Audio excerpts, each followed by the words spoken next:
There is a corner of my neighbor Daniel's garden back behind the bean trellis that nobody in his family has planted in 9 years. 9 years.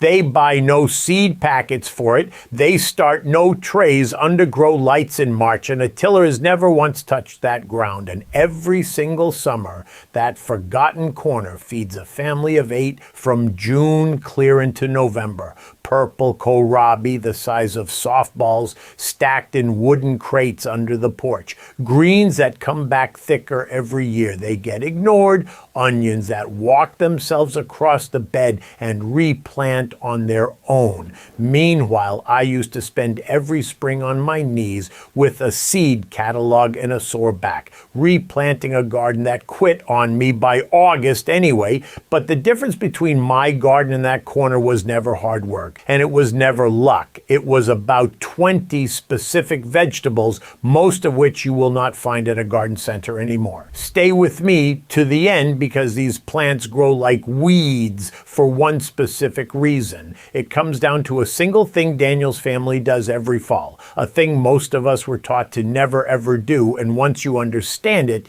you can set it up in your own yard in a single afternoon. I'm Bill, though most folks online know me as Backyard Bill. I've spent 30 years learning hard lessons on a little piece of land in rural Ohio, and for too many of those years, I fought my garden with a rototiller, bags of 10-10-10, and a shelf full of sprays I could not pronounce. My greatest teachers live right across the fence in the Amish settlement I am blessed to call my neighbors. Most of what I'm about to show you, I learned leaning on that fence talking with my friend Daniel. Now think about what spring costs you these days. You drive to the garden center, you push a cart down the aisle, and by the time you load the trunk, you have spent $60, $80, sometimes $100 on seed packets and starter plants. Vegetables bred to look pretty on a store shelf and ride well in a truck, and not much else. They want rich soil, steady water, and a bottle of something the minute a bug shows up. Then next spring you do it all again because none of it comes back and none of it saves itself. The old vegetables were different. The kinds my grandmother grew, the kinds Daniel's family never stopped growing,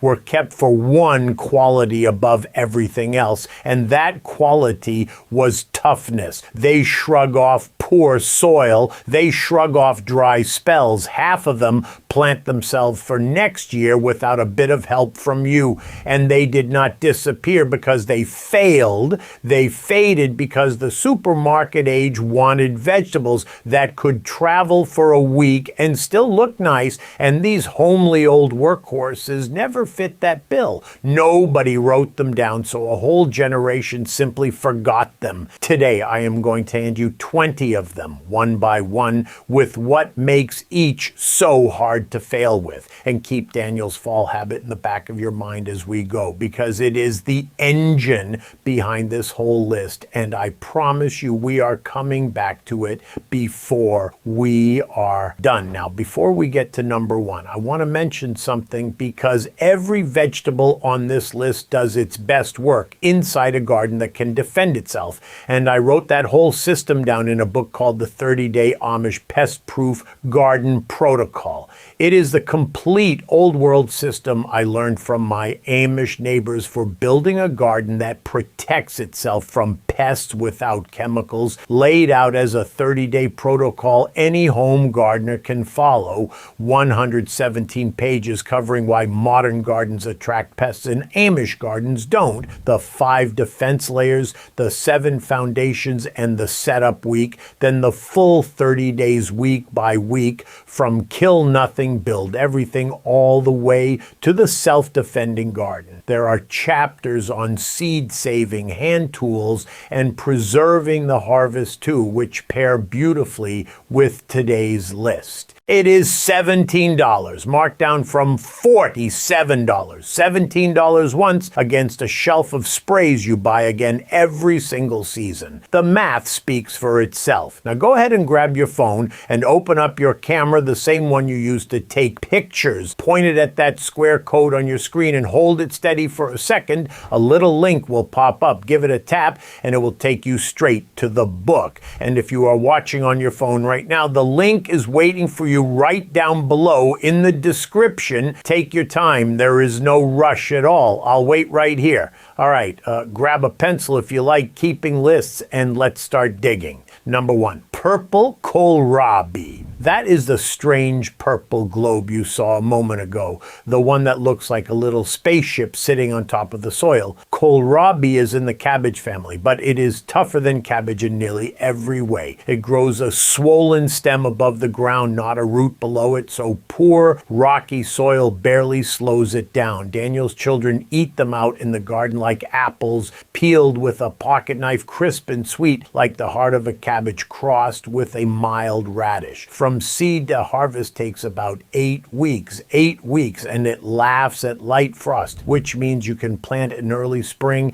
and again in late summer for a fall crop. If cabbage worms have ever ruined your season, start here. They bother kohlrabi far less because the part you eat is not a head of leaves for worms to hide in. Number 2, purple top turnips. My grandmother would be amazed that anybody forgot these because a turnip is 2 crops in one hole. You get the round white and purple root for roasting and mashing, and you get the greens on top, which old timers will tell you are the better half. 60 days start to finish. That is 60 days in soil that would starve a tomato. Broadcast the seed over a bed, rake it in lightly, and walk away. That is the whole job. And a turnip left in the ground to flower the next spring will scatter thousands of seeds for you, which matters later in this video. Number 3, rutabaga. Think of it as the turnip's big, patient cousin. It takes about 90 days instead of 60, but it repays that patience in the root cellar. A rutabaga packed in a crate of damp sand in a cool basement will still be firm and sweet in March when the garden outside is under snow. 1 bed of rutabagas is a winter's worth of hearty side dishes for the price of 1 seed packet. The frost does not hurt them. The frost improves them,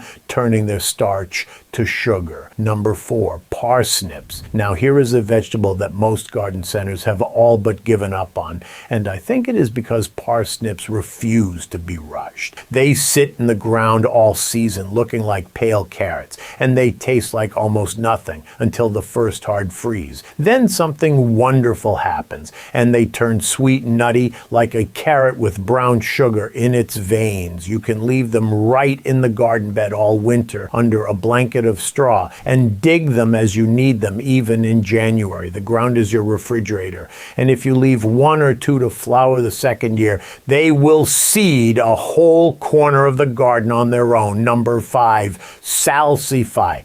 I would bet money you have never seen this one at a store, and 100 years ago it was in every farm garden in Ohio. They called it the oyster plant because the long white root, simmered in a little butter and milk, has a faint taste of oysters. Strange but true.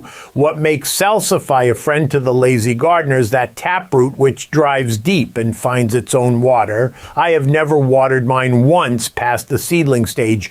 Pests walk right past it, and like the parsnip, it happily sows itself if you let a plant or 2 bloom. The flowers are pretty enough that you will want to. Number 6, black Spanish winter radish. Forget the little red radishes that turn hot and hollow by June. This is a radish the size of your fist with a coal black skin and a crisp white inside, and it was bred for one purpose, which was feeding families through winter. Sow it in late July or August. Pull it after frost. Stored in sand like the rutabaga, it keeps for months. The spicy bite mellows in storage and in cooking. Old Pennsylvania Dutch families sliced them into vinegar with onions, and I will not argue with 150 years of good judgment. Number 7, horseradish. Now I have to be honest with you on this one. The challenge with horseradish is not growing it. The challenge is stopping it. it. You plant one root cutting one time in a corner you can give away for good, and you will harvest horseradish for the rest of your life. Nothing eats it.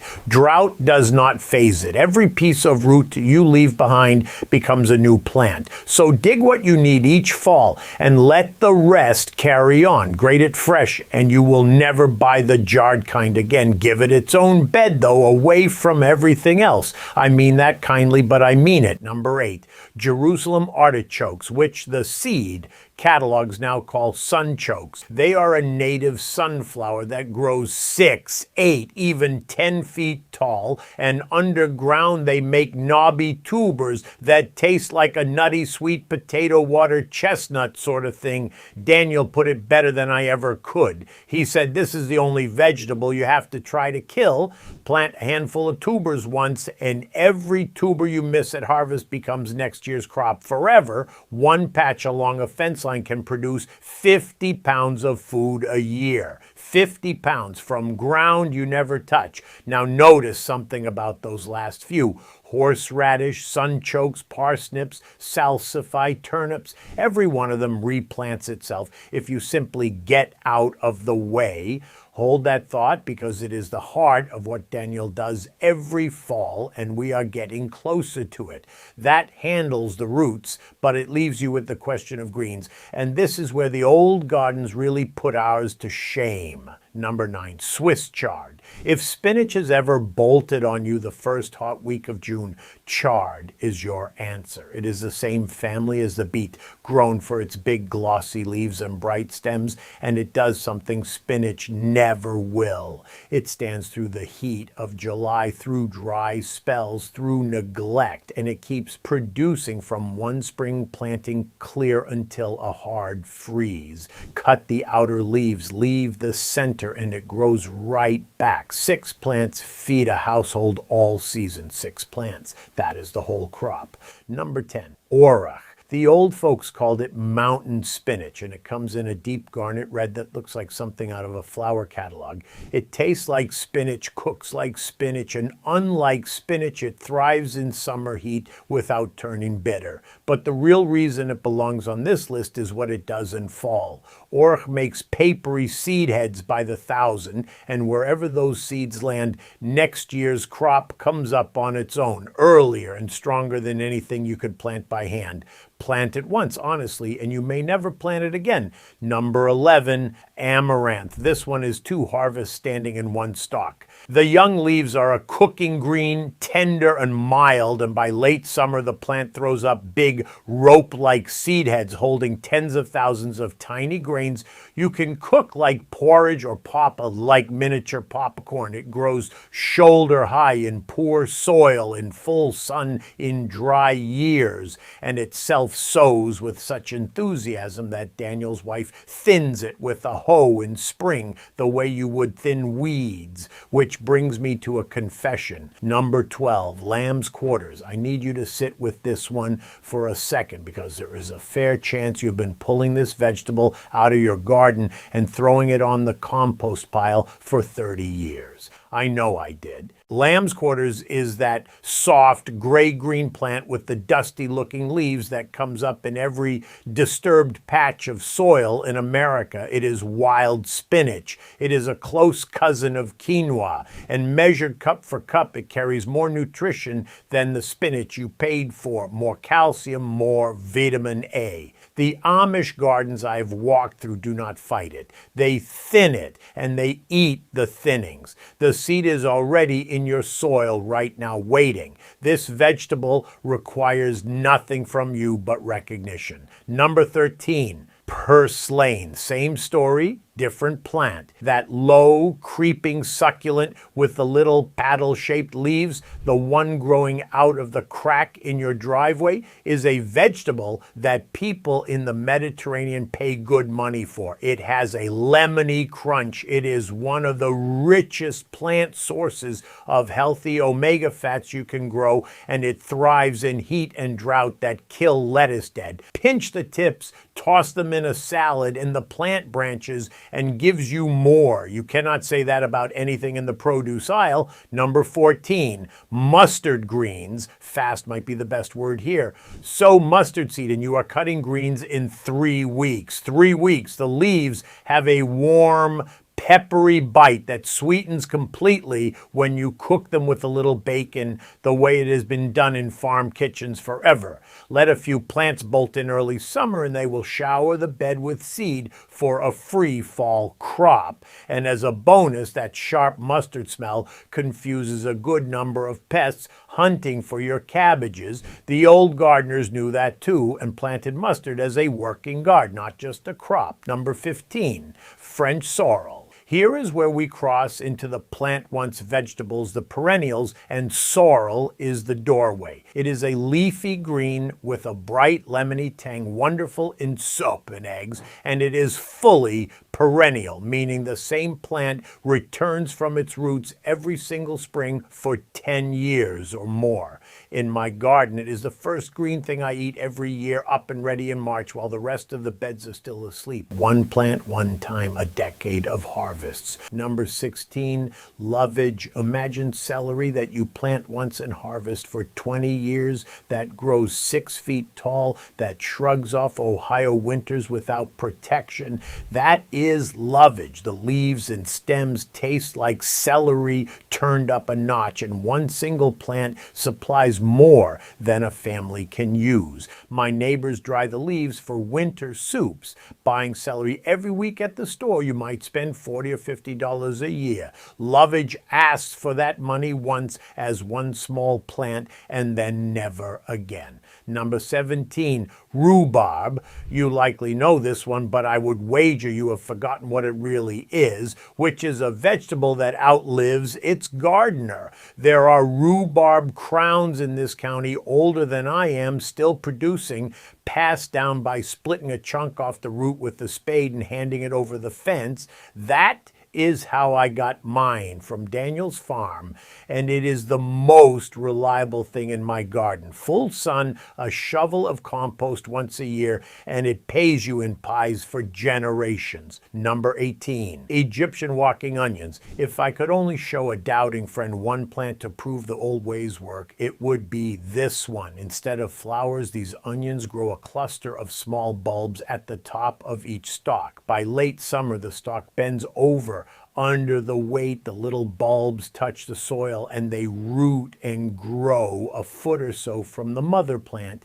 The bed literally walks. Plant a dozen bulbs one time and you will have green onions in early spring and small storage onions all summer every year, forever, without buying another onion set as long as you live. Number 19, scarlet runner beans. These are the giant beans with the flame red flowers you see climbing the corn cribs and porch trellises on the old farms. They outyield ordinary pole beans in cool summers. The hummingbirds mob the flowers all season, and you get 3 foods in one plant: young pods as green beans, plump green seeds like limas, and big, beautiful dry beans that store all winter in a jar. Save a handful of those dry beans each fall, and your seed is free for life. My starting seed came over the fence in a paper envelope, and that envelope is going on 8 years of harvest now. And number 20, ground cherries. I saved these for last because they may be the purest example of everything this video is about. A ground cherry is a little golden fruit wrapped in its own paper husk, cousin to the tomatillo, and it tastes like pineapple crossed with a cherry tomato dipped in honey. Children strip the plants clean. One plant gives you hundreds of fruits. They drop to the ground in their husks when ripe, so harvesting means picking them up off the mulch, and every fruit you miss plants itself. Set out 2 plants this spring, and next year and the year after, volunteers will come up in that bed as thick as you allow. Old farm families grew them for pies and preserves for 200 years, and then somehow we just let them slip away. So there are your 20, and now it is time for the part I promised you at the very start, because you may have noticed a thread running through this whole list: the turnip turnips that scatter seed, the auroch and amaranth and mustard that sow themselves, the ground cherries that replant from dropped fruit,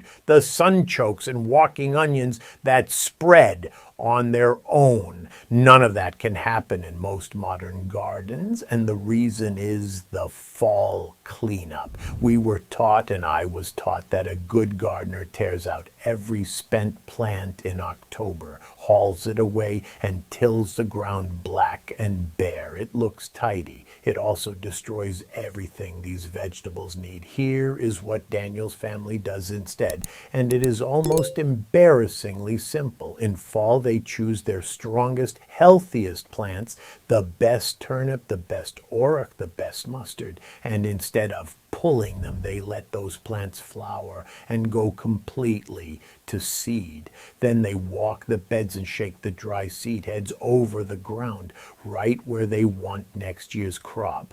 Then they scatter a light blanket of straw about an inch over the whole garden. And then the most important step of all, they put the tiller away and they do not till, because here is what the sun and the snow do all winter that no greenhouse can copy. Those seeds lie in the top inch of soil, the top 1 inch, and the freezing and thawing of an Ohio winter is exactly the signal that tells them to wake in spring, earlier and tougher than any store seedling. Run a tiller through and you bury that seed 3, 4, 6 inches down where it dies in the dark, and you chop up the sorrel roots and the sunchoke tubers and the walking onions while you are at it. That is the whole secret of Daniel's 9-year corner. It is not neglect. It is 9 autumns of letting the garden hand its seed to the winter and 9 springs of staying out of the way. The tidy garden we were taught to keep is the very thing that made us dependent on the garden center. One untidy fall afternoon sets you free of it, and that's the heart of what Daniel taught me. The book is the whole 30 days of it, layer by layer, so your garden can start defending itself this season.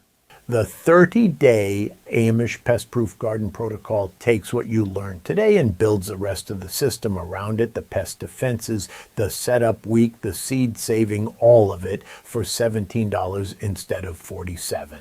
$17 one time against the sprays and seed racks that empty your wallet every single spring. Now go ahead and grab your phone and open up your camera, the same one you use to take pictures. Point it at that square code on your screen and hold it steady for a second.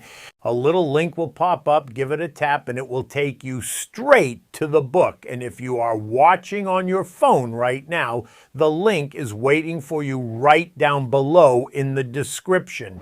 Take your time. There is no rush at all. I'll wait right here. So, 20 forgotten vegetables, 1 fall habit, and a garden corner in Ohio that has fed a family of 8 for 9 years without a single seed packet. That is the whole lesson in one breath. Now I want to hear from you. Did your folks or your grandparents garden without chemicals? Tell me one thing they did below. Those are exactly the methods worth saving. I read every single one, and next time I'm going to show you the little wooden birdhouse Daniel builds for about $4 in scrap lumber that clears more beetles out of a potato patch in 1 week than any spray I ever bought. And the one detail about where you hang it that decides whether it works at all. Work with nature, not against it, and I'll see you in the garden.